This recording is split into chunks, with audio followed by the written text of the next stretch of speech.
All right, all right, all right. Good evening, everyone. Good evening, everyone. Today is May 8th. Excuse me, let me adjust my chair. Good evening, everyone. Good evening, everyone. Today is May 8th, 2024. I'm Eric Hall, your success concierge. We got another Wednesday going on. Checking out everything what's going on before we get started. We got a salute to the Mile High Gambler. I'm not sure if he's in the chat or not yet, but special shout out to the Mile High Gambler. As we were getting toward the end of the stream last week, the Mile High Gambler did submit a donation via the Cash App. And I always like to acknowledge individuals that do that, who donate, who support the stream, who are clients, whether they work with me publicly, privately, or whatnot. So he made a donation to me, and I want to salute to him because we definitely appreciate that. Every little bit counts. Everything is allows me to continue to grow and do what we need to do. Shout out to Mr. Nilly Smobly. Welcome to the chat as well too. But yeah, we in the this is the first no, it's the second Wednesday of May. Last week, as you know, your success concierge, I was traveling. I was getting ready for the Kentucky Derby. Amazing event. Some of y'all saw me there. Saw some of the things I did on IG. You saw me post a video of me preparing my outfit as I got ready, and then you saw me out there doing what I do, connecting with different individuals across industry and whatnot. So, thank you for all that. And I'm definitely here to answer questions, provide feedback as it relates to that. Now, today, like I said, we're talking about adaptability, and I want to do something special for the excuse me case study for this evening. And so today I got on all black everything. So if you know our case study, you know the significance of wearing black. And what when I was thinking about fragrances and what should I wear and what would embody someone like our case study, Mr. Tyson, I'm like, he's gonna have something that's a little bit not necessarily refined, a little bit playeristic, but also rugged as well too. Something versatile that can be worn in a lot of different environments and a lot of different ways. So when I thought about that, I was like, what can it be? Of course, what came to mind was leather. All right. So leather is a very versatile fabric. You can wear it. You see people wearing leather pants all year round, right? And then you also see people using that to protect themselves from the elements. So when I thought about that, I was like, okay, that's the perfect fragrance for this individual. So what do we have to go with? We had to go with the old classic, something throwback, but it's still relevant today. That would be Tom Ford. Let's see here. There it is right there. Tom Ford Tuscan Leather. I really enjoy this fragrance. It's leathery, woody, and man, this is it's just a great fragrance. We're coming up on the warmer part of the year in the area that I live in, so it depends on where you're at. And so I'm probably winding down on the time that I could actually wear this because it is kind of strong. It does pack a little bit of a punch. In order to do that, even in the warmer months, you might have to be light on the trigger. But this is a beautiful fragrance. It's something that is very versatile. You can wear that to it's kind of borderline office, but definitely you can wear that date night, happy hour, networking. It's very smooth. It has an air of sexiness to it, quiet, sophisticated sexiness. So you may not want to wear that to the office, but it's definitely very versatile as well too. And I see before the billions in here. Salute to you, sir. Before the billions, man. Like all out here doing some amazing things. So we definitely appreciate your support and see what you got going on there as well too. So salute to everyone in the chat, and again, salute to the Mile High Gambler because again, supported the channel as well too. So we'll keep that up for a minute while I do my opening monologue, and then we'll get into this. So, what is our topic for today? Adaptability. All right. The only thing constant in life is change. And change is going to happen no matter what. So if I sit in this spot right here, change is going to happen. The temperature is going to change, dust and all that other stuff is going to pick up. That's going to change. If I get up and go outside my home, change is going to happen. So whether you do something or you do nothing, change is going to happen. And so, in order to be successful in life as well as business, those who are successful are those who are able to adapt to change. Now, when it comes to image, a lot of times people say, okay, if I get a new look, if I do this, I do that. That's part of it, depending on your lifestyle and the outcome. And that's one thing that's going to be important in this case study. But you can make changes to your image by adjusting your behavior and your communication. So you can make minor adjustments to your appearance because as you age or gain, lose, those type of things, but making adjustments to your behavior and communication, that's going to also allow you to change and put yourself in position for different outcomes. All right. So changes in life, changes in business. I like to use plants, for example. Like if you have a plant and the light source is over here, the plant will start leaning that way. All right. Also, too, if the water source is go into another direction, the roots will go out and meet that water source. So it doesn't change that it's an apple tree, it's an acorn tree, or a pear tree. It's still going to make those adjustments, even though the appearance doesn't change. So keep that in mind as we talk about this case study for this evening. All right, so that's, change is constant. Change is something that we have to always be mindful of, always be preparing. And I take that with what I do for myself, also with what I do for my clients.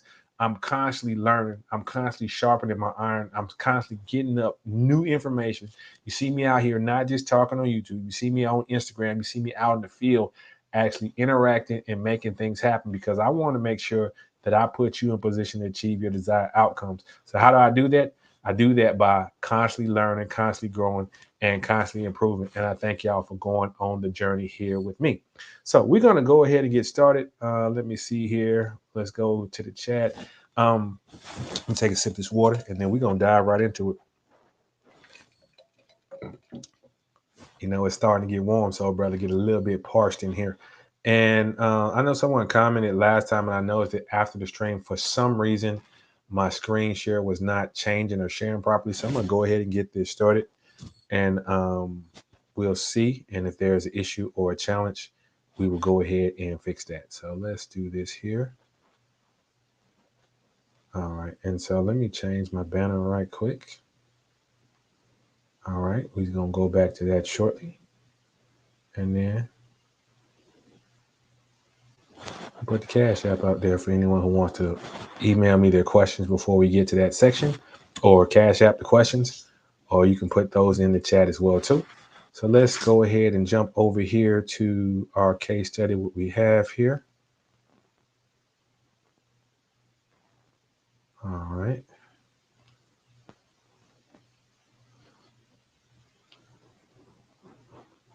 All right, let's see, is it sharing? Checking my other source. Okay, it's not doing what I need to do. Let's see if it updates over here. Okay, it's not doing that. So let me stop sharing. Let's go with this right here. I don't know what's happened to my setup. Picture layout. Okay. Let's do this here. Do that layout. Nope.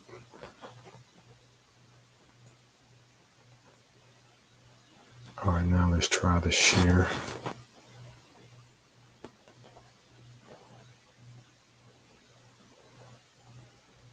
All right, let's go to this here. See what we got here. See if we can pull that up and get that in presentation mode. Let's see. I'm checking my other device.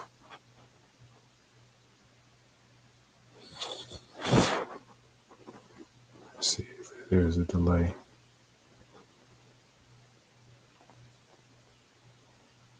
Okay, it's not changing. So let me do this here. Let me stop this. I'm going to go with the entire screen.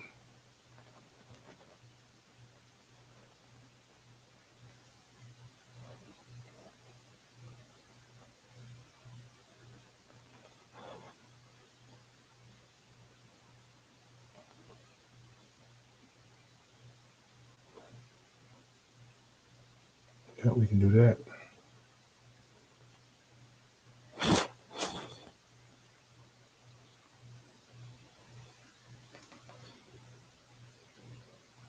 Oh, we have some. Okay, so browser block the stream. Oh, it's not what I want. Let's see here. Let's go. Let's present, share screen.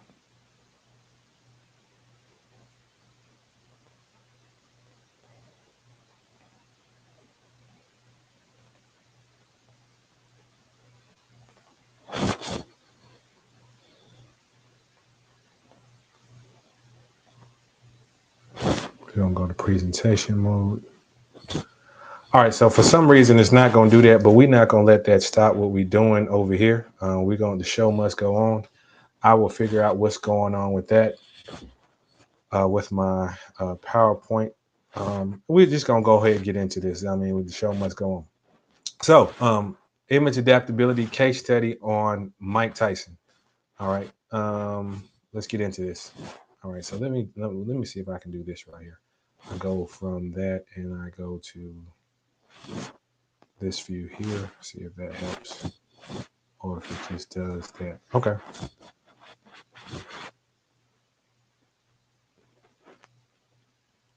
Okay, it's gonna move. Okay, it's moving now. All right, cool. We got it. All right, so yeah, I just had to change the view to it. I am Eric Hall, your success concierge. Okay, now we got this right here. So I am Eric Hall, your success concierge, and today we're going to be doing a case study on image adaptability. This case study is going to feature none other than the legendary Mr. Mike Tyson.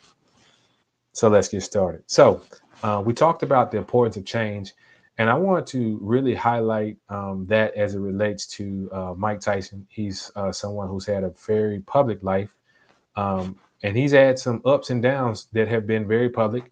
As a caveat with this, I will not be touching on any of the legal things, good or well. When I say legal things, I will not be evaluating or the way those things were adjudicated or to be adjudicated. We have other professionals out there who do that very well. So I will let them do that, but they are the ones who's going to be handling that, not me. All right. So let's go ahead and get started. So this is him. Like I told you, if I find baby pictures, I'm gonna find them out there. All right. So early years, he was born June 10th, 1996, in Fort Greene, Brooklyn. He has two other siblings, so he's the youngest of the three. He has an older brother, Rodney. He had a younger sister, Denise, who died of a heart attack at 24 in 1994. Now, listed on his birth certificate is Purcell Tyson. He was a humble cab driver uh, from Jamaica. Now, his mother, Lorna Mae Smith, Tyson, was born in Charlottesville, Virginia, and she was described as someone who was somewhat promiscuous. She didn't have the greatest relationship with her son, which we'll cover here a little bit later. But the person he knew to be his father was a gentleman named Jimmy Kirkpatrick, who happened to be a pimp. And so he was from North Carolina, and he left his previous family and moved to Brooklyn in 1959. And that's where he met Mike Tyson's mother and entered into their life. And so Mike Tyson was a troubled teen. His family moved around quite a bit. He moved from Bed-Stuy to Brownsville when he was 10 because his family was having some financial burdens. Um, he's always been around crime. That's something that he saw in his household as what he saw growing up. As we talked about the gentleman Kirkpatrick, I mean, he was in the streets. He was a street guy. Pool halls, gambled, hung out in the streets. He said my father was a regular street guy who got caught up in the street world, and so he abandoned Mike and the family around the time he was born. Shortly thereafter, he was in and out of the life, but he died in 1992. So for Mike Tyson, when he was coming up, he would commit petty crimes, things, get into the mischief, and he also would get in fights because he still had that high pitched voice that he has to this day, and he has a lisp. So he got into his first fight because at a young age he developed a love for pigeons. So one of the bigger kids pulled the head off one of the pigeons. So Mike Tyson got into a fight with him. All right. And so by the time he was 13, he had gotten arrested 38 times. And so he was sent to a boys' school, Tryon School, and it was in Johnson, New York. And that's where he developed his love for fighting. So you see this picture here, that's him with the legendary Cus D'Amato. So Cus D'Amato, man, he's just a legend in the boxing game. Dealt with great fighters, including the late great Muhammad Ali. And so when he was in the school, Bobby Stewart saw that he had a penchant and talent for boxing. And so he trained him initially, and then he introduced him to Cus D'Amato. And as part of dealing with Cus D'Amato, he was introduced to Kevin Rooney and Teddy Atlas, with Rooney later taking over for Atlas, who was dismissed by D'Amato when Tyson was 15. All top-notch boxers. But when Mike Tyson was 16, his mother died, and Cus D'Amato became his legal guardian. And so one of the statements that he made was, "I never saw my mother happy with me and proud of me for doing something. She only knew me as a wild kid running the streets, coming home with new clothes that she knew I didn't pay for. I never got a chance to talk to her or know about her. Professionally, it has no effect on me, but personally, it's crushing, personally and emotionally. So that was what he said about his mom. So he really did not get a chance to know her. And so if you think about it this way, um, at a fairly, he lost his sister and his mom fairly young. All right. And so he got into amateur. This is him in the red, white, and blue. He was trying to cry out for the Olympics. So in 81 and 82, he won the Junior Olympic gold medal. And 84, he won the 1984 National Gold Gloves.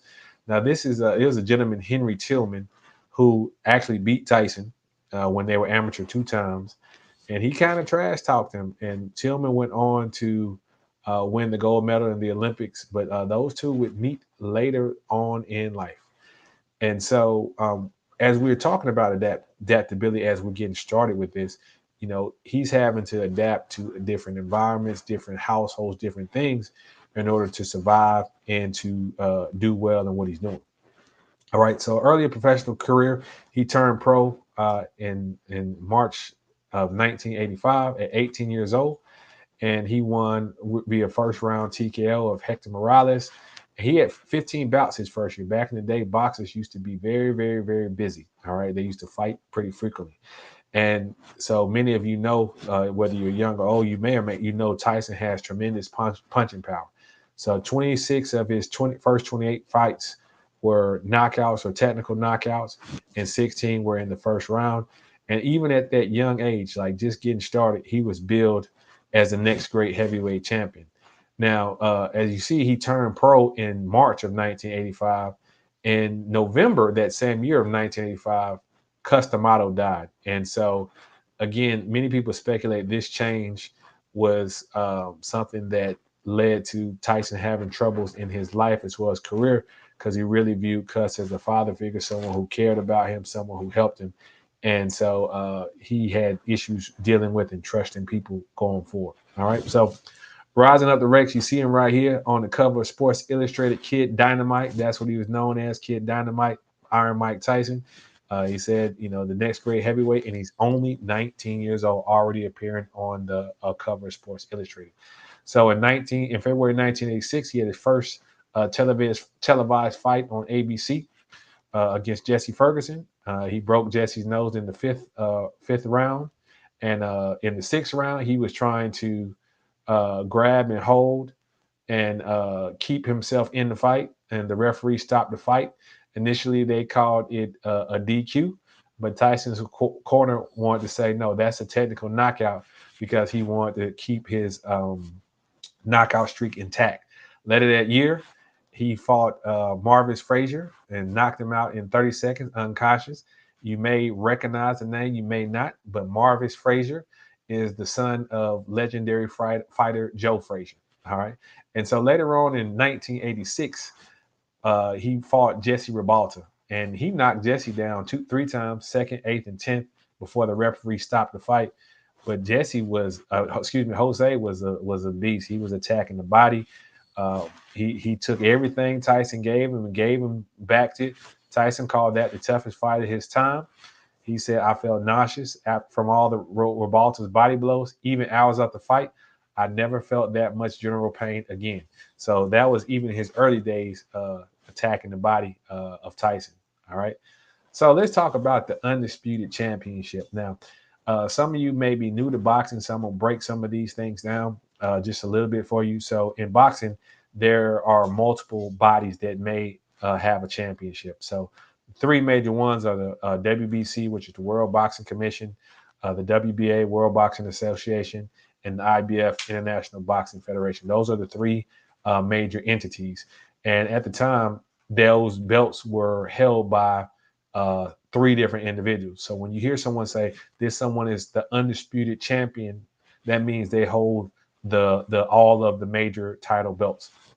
So in 1986, Tyson became the youngest heavyweight champion at 20 years 4 months when he defeated Trevor Burbick in the second round for the WBC title.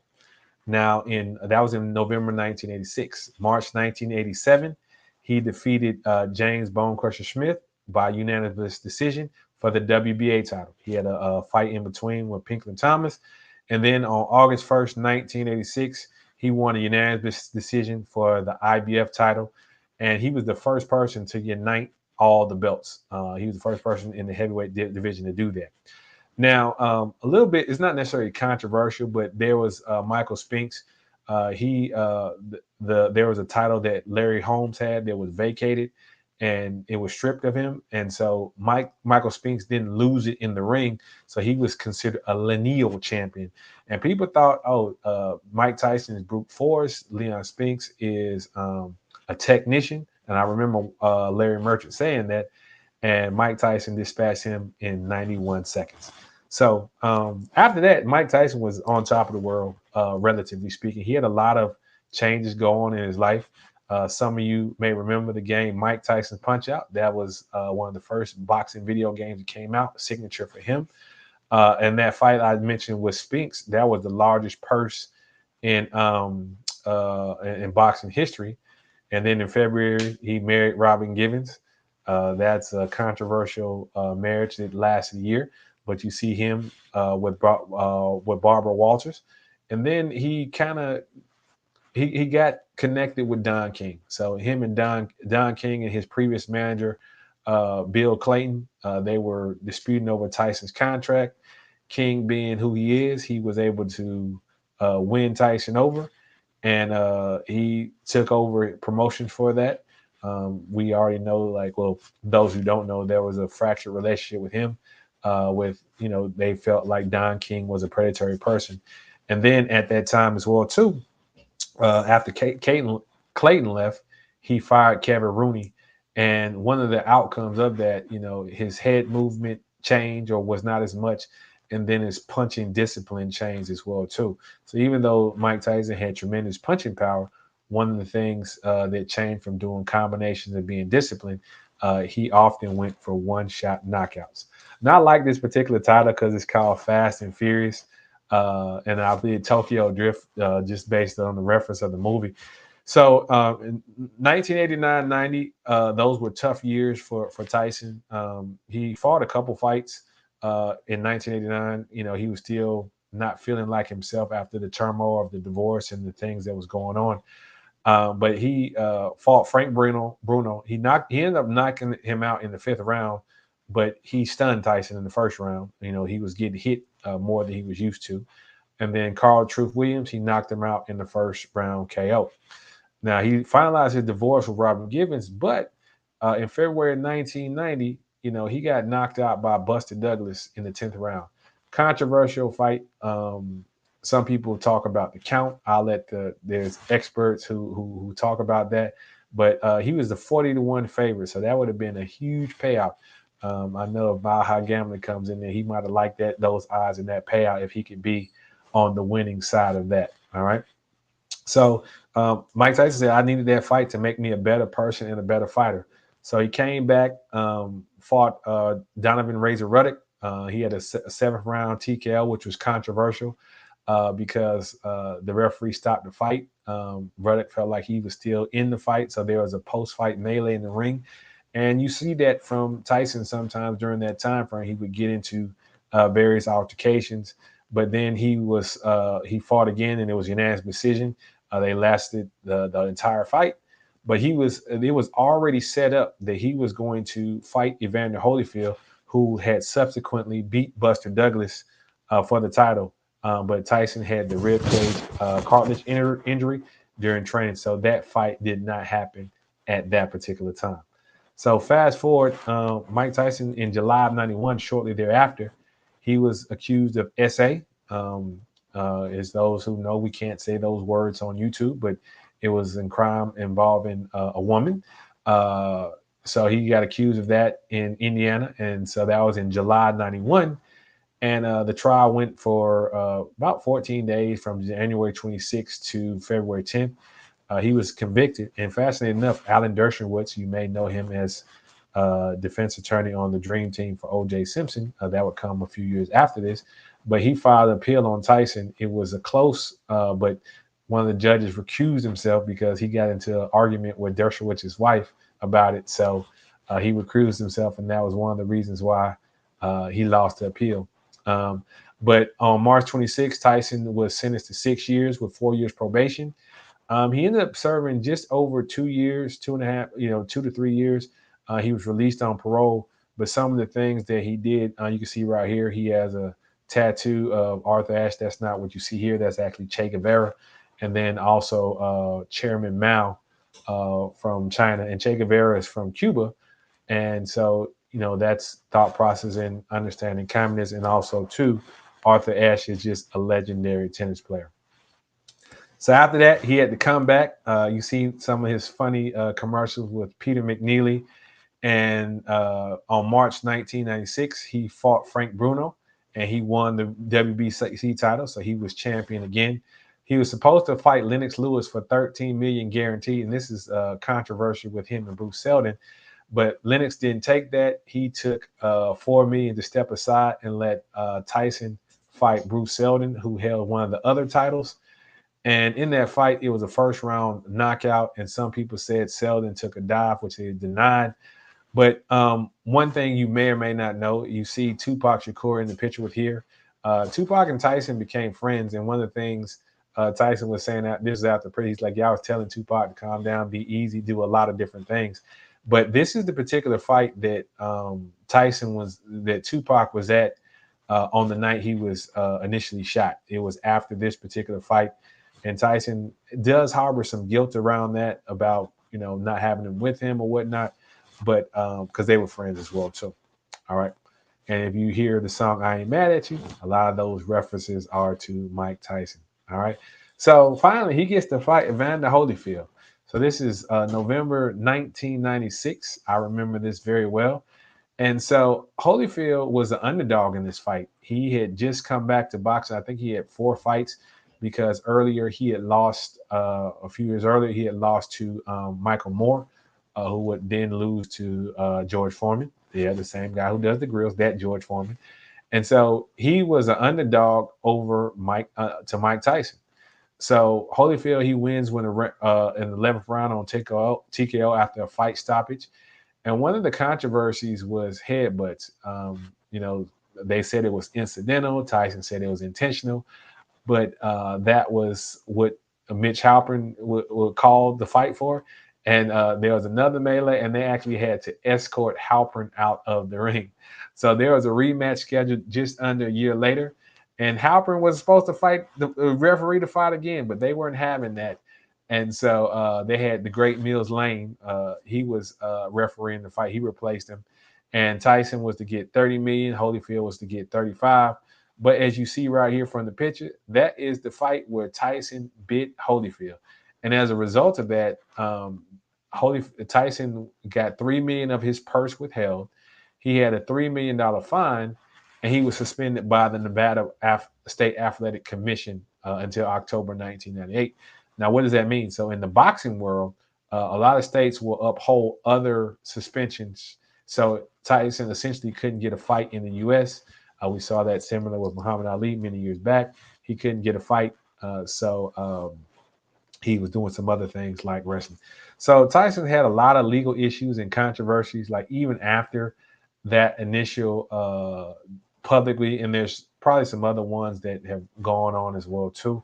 But he got sentenced to a year in jail again for and probation for assaulting 2 motorists.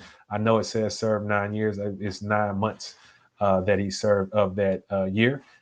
He fought Andrew Galata, but it was ruled a no contest because he tested positive for marijuana. He filed bankruptcy in August of 2020, August of 2003.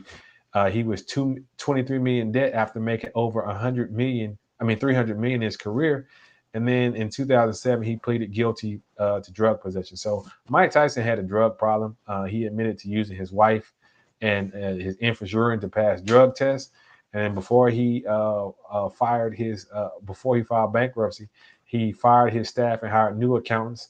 And they still say he was 3.3 million in debt, and that was 3 years before he filed bankruptcy. And because of some of his behavioral issues, he had difficulty with the Nevada Boxing Commission or Athletic Commission, and so he was trying to fight Lennox Lewis, and so he had to fight in Memphis. And you know, the other thing, Tyson has made a lot of controversial statements that you see and hear publicly. All right. So one thing, religious wise, he was raised Catholic, and he converted to Islam prior to going to prison. He completed his first pilgrimage in July 2010, and then completed his second one in December of 2022. This is some family photos right here. He's been married 3 times, has 7 children, plus adopted his second wife's daughter. Of course, you know he was married to Robin Gibbons. He married Monica Turner, and then he also married Lakia Spicer. In May 25th of 2009, he had his 4-year-old daughter die, which is like a couple of days before he married the new woman. She got tangled up on a treadmill cord, and so she was unconscious, and she died the next day. I also put this picture up here of Mike Tyson and Muhammad Ali. They had almost like a good, a reverent respect for one another.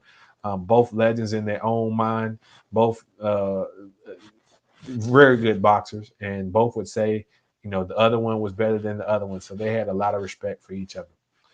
And then in media, you know, Tyson's done a lot of things media wise. You see at the top, that's him in the movie The Hangover.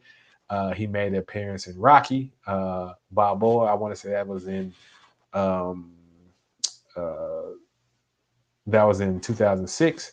And then of course he did some WWE WrestleMania events. But he was portrayed by Michael Jai White in the movie Tyson. He had a documentary at the 2008 Cannes Film Festival. He did a one-man show where he actually went on tour. He's appeared on shows like Law and Order SVU. He had a almost cameo type with not a cameo type, a parody type Mike Tyson Mysteries, which was his take on Scooby Doo. He had his podcast, Hot Boxing with Mike Tyson, what he still does. Had the exhibition fight with Roy Jones Jr. He's done some other wrestling events, and then of course he did promos for Mike's Hard Lemonade. And then coming up here in a few months, he's going to be fighting Jake Paul in another exhibition fight, which will be an interesting match. A lot of talk around that. Business wise, I like this clip right here. He has his foundation called Mike Tyson Cares, and he wants to give kids a fighting chance, providing resources for those who come from broken homes. He's got a fight promotion company, and then he has his Tyson 2.0 in partnership with Evander Holyfield. So this is a CBD cannabis company, and the gummies are shaped like ears, which, like I said, that's an interesting play on that. So let's talk about lessons. All right, the ABCD. So appearance wise, I would say his style personality really hasn't changed.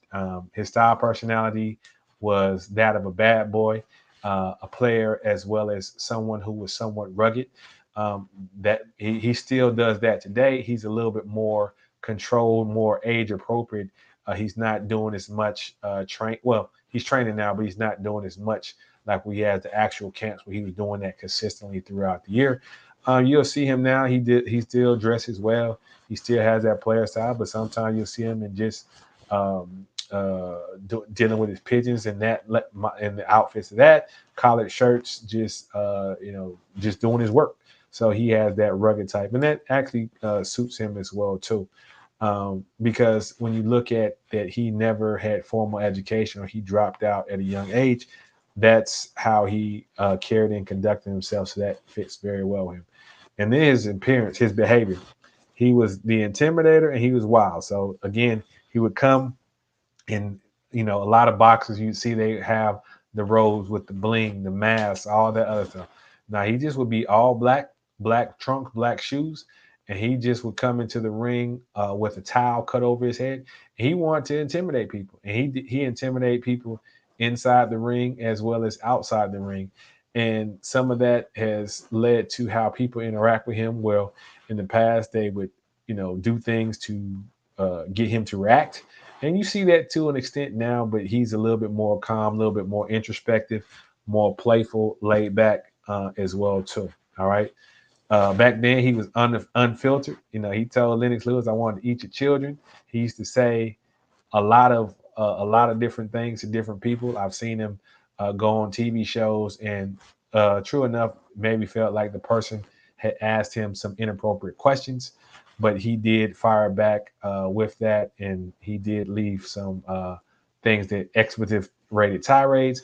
And then even still, he's more reflective on his life, on his philosophy about how he focuses not on other things, but focus on loving his family, his children, those type of things. And he just admits that, hey, I live that wild life. But from the digital footprint, nothing's changed. He's still live. He's always live and to be seen. And he's doing constant promotion. That's what he does now. So that part of him has not changed. So I am Eric Hall, your success concierge, and this has been our case study on Mike Tyson and adaptability, and just some of the lessons that we learned from that. Like, comment, subscribe, and thank you again for that part of our case study. All right, so let's go back here to the chat, see what we got going on here. Let me minimize this, bring this back up over here. And so I really like the story of Mike Tyson and adaptability because at this stage in his life, he's using some of his things, being playful, being fun, and using that to his advantage to be able to be successful and thrive in what he's doing out here. And so this is someone, his appearance, his style, personality didn't necessarily change. His digital footprint just didn't necessarily change. He made some adjustments to his behavior, and he made some adjustments to his communication where he's able to be a little bit filtered, but he can still be raw in certain things. And he puts himself in position where he can be the voice he wants to be and speak how he wants to speak versus being somewhat controlled by other individuals. And that's the change I personally see in Mike Tyson. And I will say this, like, that's what I say about adaptability, in that he did not full scale change his appearance, which so many people focus on, but he did focus on the behavior and the communication. Digital footprint remained the same, but those are things that he did. So he was able to still, he made those changes, but he's still authentic, he's still congruent, and people still gravitate to him. His behavior has changed, his communication changed, but he can still pack out a room, he can still sell products, he can still get butts in the seat and eyes on the screen. So that is my take on Mike Tyson. And I like that he's adapted and made minor changes to achieve amazing outcomes. So, or continue to do great outcomes and have longevity like he is having now. All right, so let's go to the chat here and let's see what type of questions that we have here. Cash App is up there. Let me put the link up here as well too, in case anybody wants to come up and join the panel. Let's see here. Let's put that up there. And let's go here, see what we got in here. Let's see here. Let's see what kind of things we got in here. All right, let's see here. Oh, let's see. All right, let's show this right here. All right, so we saw you at the Kentucky Derby. How was it, and what's next? The Kentucky Derby was a great and interesting experience. It's something that I've always wanted to do. You see things on TV. I did get a chance to go to the Barnstable Brown party, and it's a charity event. So that's where you saw me out with some of the famous individuals. I've always had a knack for connecting with people, regardless of their station in life. So that was kind of cool. I did enjoy dressing up for the Kentucky Derby. And what I liked about it is it was very versatile. Yeah, people had hats. People had suits, from those that I seen, like red, white, and blue suits. I seen suits with people who got horses on their jacket. I saw everything. And so if I did do a video about me getting dressed, but if I was anybody that I was coaching anyone and they wanted to go, so the Derby itself is less formal. So you have a lot more room to be expressive versus the Barnstable Brown, which still has a little bit more room because, you know, celebrities, they can get away with certain things. But it's just about having fun and expressing yourself. You can do the creative hats, you can do the colors. I saw everything. I was very excited about that. And Mile High Gambler, you might know, but I did hit the trifecta in the last race. So I made a little bit of coin on that. What's next?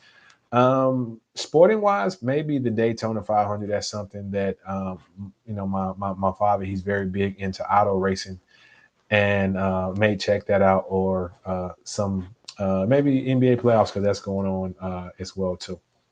So that is the question on the Kentucky Derby. Amazing event, fun time. The thing that I was surprised about as well too is the I want to say the gates open at 10:30, and then the actual Kentucky Derby starts at 6:57. So there's races all day long. There was actually 14 races. The Derby was the 12th race, so there's like a lot of space and time and breaks in between. So time for people to get their mint julep on, time for people to grab some food, do whatever, go see different things. Many times people were running up to the window to place bets or cash out winnings. So Kentucky Derby was a very interesting and amazing experience. All right, let's see what else we got right here. All right, so y'all want to get right into it. Y'all want to get right into it. So let's get into it. Who do you think will win, Jake Paul or Mike Tyson? Now, if this is everything authentic, I think Mike Tyson will win. And a lot of people saying, well, Mike Tyson is 57. Okay, and Jake Paul is young and this. So here's the thing, right? In a combat sport where you're using non-lethals, and what I mean by non-lethals, yes, fists can be lethal, but they're not like knives and things like that, where or swords where you cut somebody, it's gonna have it can be debilitating. And so as it relates to that, Jake Paul, he's a decent boxer for an amateur. Mike Tyson, despite his age, is a professional, meaning he has more ring time, more experience than a Jake Paul. He has more tricks up his sleeve than a Jake Paul. He still is someone who has a tremendous amount of punching power and a tremendous amount of skill. So, when you have someone who did this at the highest level, they develop skills and techniques that the average person doesn't have. Now, mind you, Jake Paul has probably been trained by some very good and talented people, but he has not fought a Lennox Lewis, who's an all-time great. He has not fought a Evander Holyfield, who's an all-time great. He has not fought a Larry Holmes, who's an all-time great. He has not been trained by a custom model, who's an all-time great and legendary. So he doesn't have the tricks of the trade. And one thing, as me, someone who studied, who dibble dabbles in boxing, I have a tremendous amount of respect for those individuals who find themselves in the ring. But I know it's not for the faint of heart. And just because you see it on TV and it looks good, it looks easy, it's a lot more harder than it looks. It's a lot more nuanced. There's techniques, all kind of things. It's strategic, and you get that strategic strategy based over time. And when you got someone who, if you make one mistake, they have the power and the skill set to punish you for that. That's not a good recipe. Now, will it? I don't know how the fight will be. In that, will they go all out? Will he go out? I'm not sure. But if it was my belief that, okay, both fighters are going to go all out and do what they do, then I would put it on Tyson. Now, it's for show, so anything is possible. It's exhibition, but that's my take on that. So we'll see what happens with that.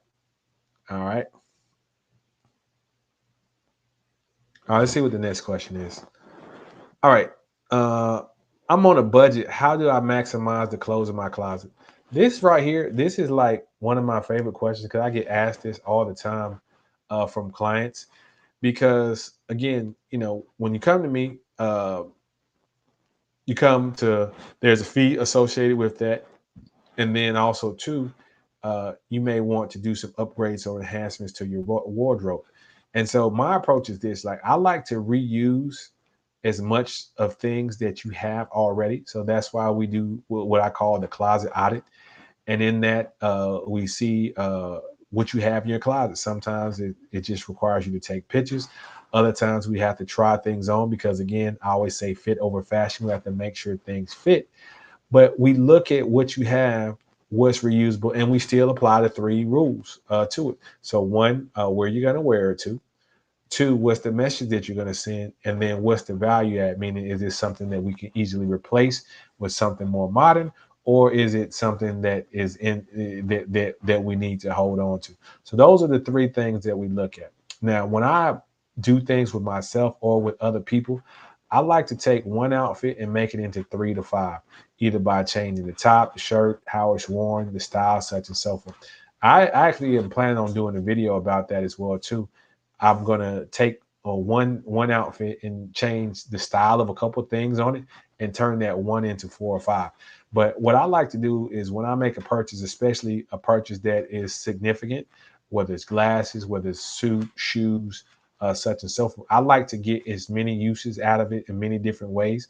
And so when I work with you, I say, okay, let's see what you already have. And then, oh, well, we can take that and do 3 or 4 different things.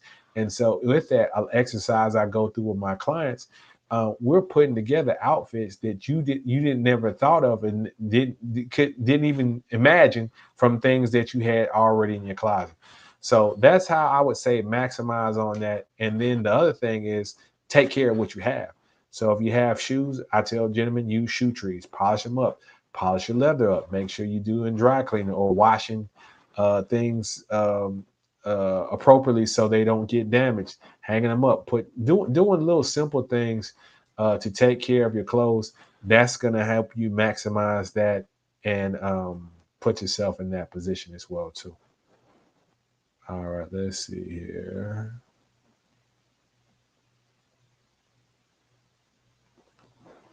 Let's see what we got here. So Steph, KD, and LeBron are out of the playoffs. Who are you taking? Minnesota's looking real good right now. You got a good team that's a throwback because they play offense as well as defense. Anthony Edwards is emerging as a young star, so that is definitely appreciated and seen. And so, yeah, that's that. They're looking good right now. They're up 2-0. I think they may play tonight. Play tonight. But yeah, that's what I'm looking at. So we're going to be seeing, I guess, as they call it, the changing of the guard. Um, Steph, LeBron, Katie. I don't know if they're uh, going to be in position to make noise in the playoffs in a significant manner going forward. I know they talked about potentially teaming up. I know they talk about doing things like that, but I'm not so sure about that. I'm not sure how much they have left because one, while they're on decline, some of the other stars, the other players, they are getting better and better. All right. So let's check and see what we got out here in the chat because we got a couple more minutes left over. Let's see here. See if anybody wants to join.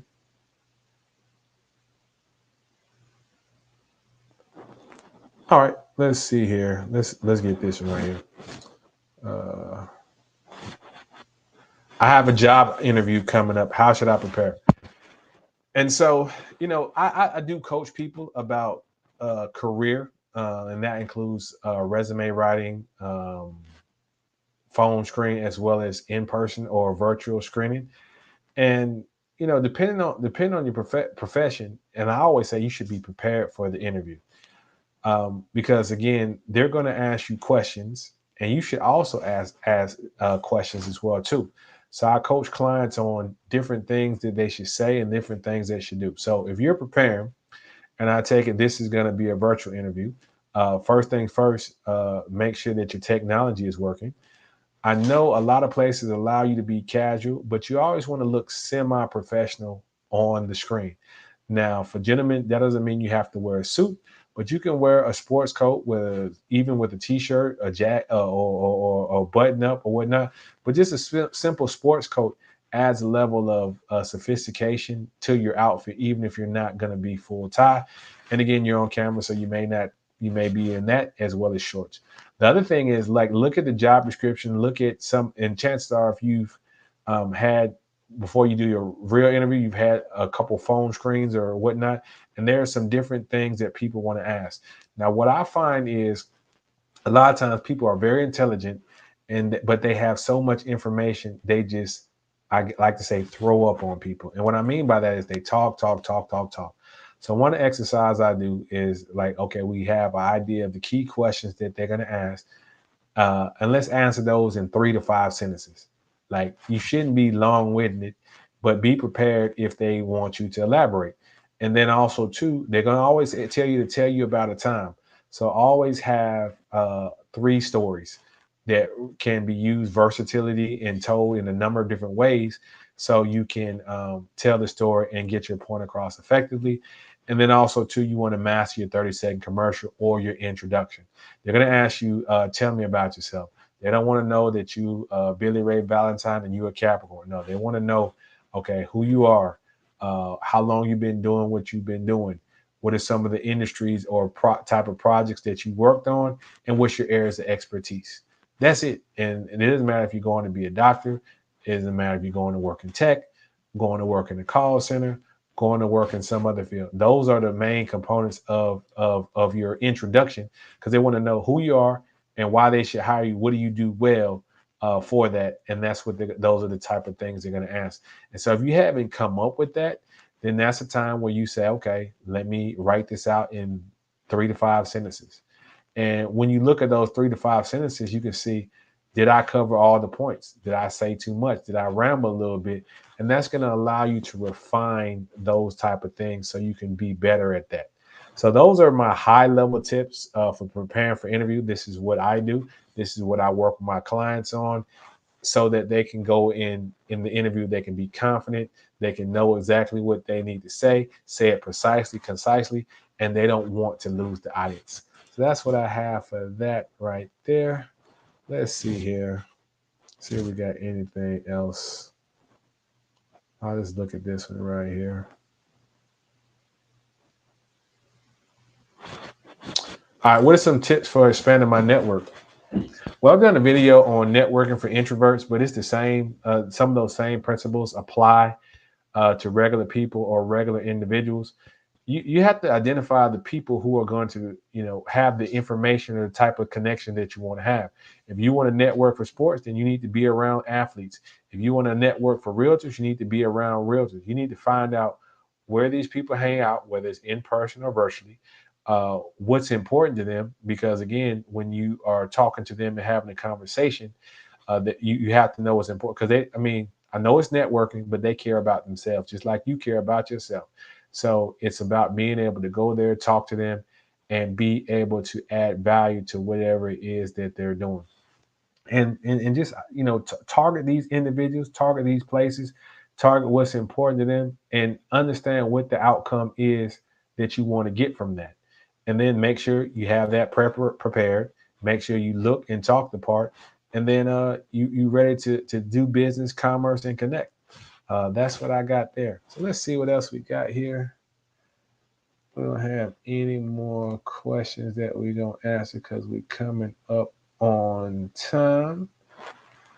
But yeah, so we getting into May, almost halfway through the year. This is the time where you look at where you are, look at where you want to be, and you identify the gap, and we start working towards progress and moving forward. But we just kicking off Wednesday. I got some exciting things, some exciting case studies coming up, some other things as well too.